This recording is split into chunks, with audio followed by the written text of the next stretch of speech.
Hare Krishna, Krishna Krishna, Hare Hare, Hare Rama, Rama Rama, Hare Hare, Hare Krishna, Hare Krishna.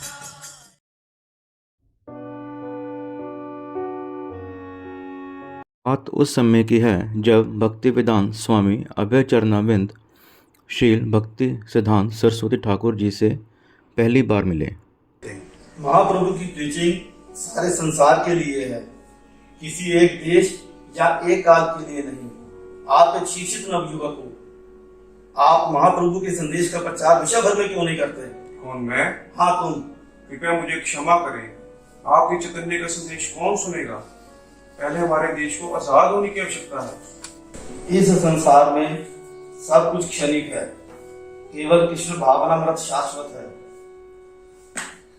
वास्तव में हम सब कृष्ण के दास हैं।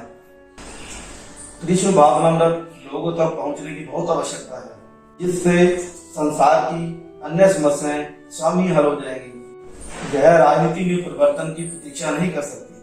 आप एक शिक्षित नवयुवक हो, पहले कृष्ण का विज्ञान खुद समझो और फिर सारे संसार को बताओ। 1922 में अपने गुरु महाराज शील भक्ति सिद्धांत सरस्वती ठाकुर जी से मिलने के बाद शील प्रभुपाद पर उनकी बातों का बहुत ही गहरा असर हुआ। फिर 1933 में शील प्रभुपाद ने उनसे दीक्षा प्राप्त की। शील प्रभुपाद का परिवार अब बढ़ रहा था। वे अब इलाहाबाद चले गए और वहाँ एक फार्मेसी की कंपनी शुरू की, मगर उनके आध्यात्मिक गुरु द्वारा दी गई इंस्ट्रक्शंस हमेशा उन्हें स्मरण रही। उनकी दीक्षा के 3 साल बाद 1936 में उनके गुरु महाराज शील भक्ति सिद्धांत सरस्वती ठाकुर जी ने अपने नश्वर भौतिक शरीर का त्याग कर दिया, मगर उनके वचन आज भी प्रभुपाद के हृदय में थे। वो झांसी में शिफ्ट कर गए। वहाँ उन्होंने लीगेज ऑफ डिवोटीज शुरू की। 1959 में उन्होंने संन्यास ले लिया। अब उनका नाम अभय चरणारविंद शील भक्ति सिद्धांत स्वामी प्रभुपाद पड़ गया। अब वे वृंदावन के राधा दामोदर मंदिर में रहने लगे और शास्त्रों के गहन अध्ययन और शास्त्र लिखने में व्यस्त हो गए। 1962 से लेकर 1964 तक उन्होंने श्रीमद् भागवतम के प्रथम 3 खंड लिखे।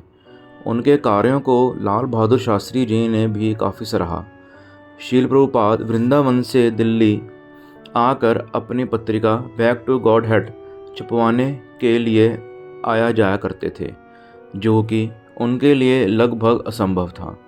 एक ओल्ड एज और दूसरा पैसों का अभाव था, मगर फिर भी वो प्रयास करते रहे।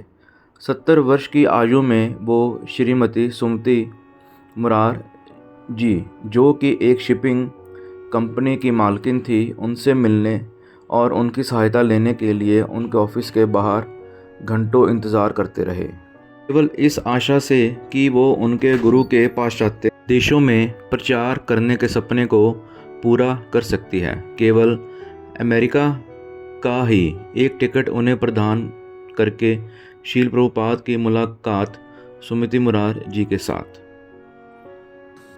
मिसेस मुरार जी, क्या आप मेरी अमेरिका जाने में मेरी सहायता कर सकती हैं?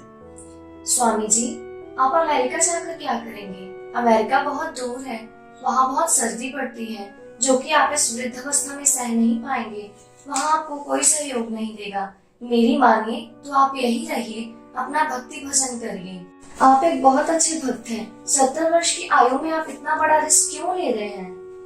मिसेस मुरार जी, आपकी इस कंसर्न के लिए आपका मैं अति धन्यवादी हूँ। मैं जानता हूँ कि मैं 70 का हूँ, परंतु मुझे मेरे गुरु ने आदेश दिया है कि मैं वेस्टर्न कंट्रीज में जाकर कृष्णा भावना अमृत का प्रचार करूँ। मुझे इसे पूरा करना है। मुझे मेरे गुरु का आदेश है कि इस समय संसार को कृष्णा भावना अमृत से अधिक किसी और चीज की आवश्यकता नहीं है। मुझे इसे हर हाल में पूरा करना है। इसके लिए मुझे कुछ भी कीमत चुकानी पड़े। मुझे मेरे गुरु का आदेश है, इस समय संसार को कृष्णा कॉन्शियस से अधिक और किसी चीज की जरूरत नहीं है। श्री प्रभुपाद की मेहनत रंग लाई।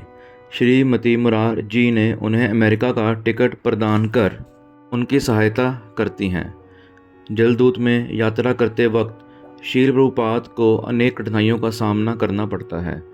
यात्रा के 13वें दिन उन्हें हार्ट अटैक भी आ जाता है और उनकी हालत काफ़ी नाजुक हो जाती है।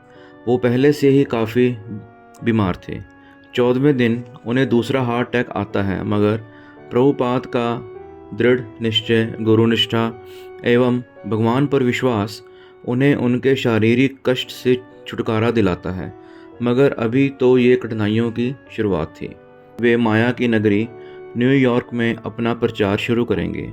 इसके लिए उन्होंने अमेरिका के एक व्यक्ति डेविड एलन के साथ बावरी में कमरा शेयर किया। बावरी, जो कि नशे का केंद्र था, वहाँ एक साधारण व्यक्ति का रहना बहुत कठिन था।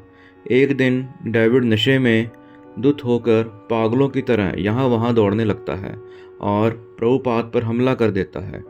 प्रभुपाद मुश्किल से जान बचाकर बिना कोई सामान लिए 4थी मंजिल से नीचे भागते हैं। शील प्रभुपाद के संघर्ष और जीवन के बारे में और अधिक जानने के लिए पढ़ें प्रभुपाद लीलामृत।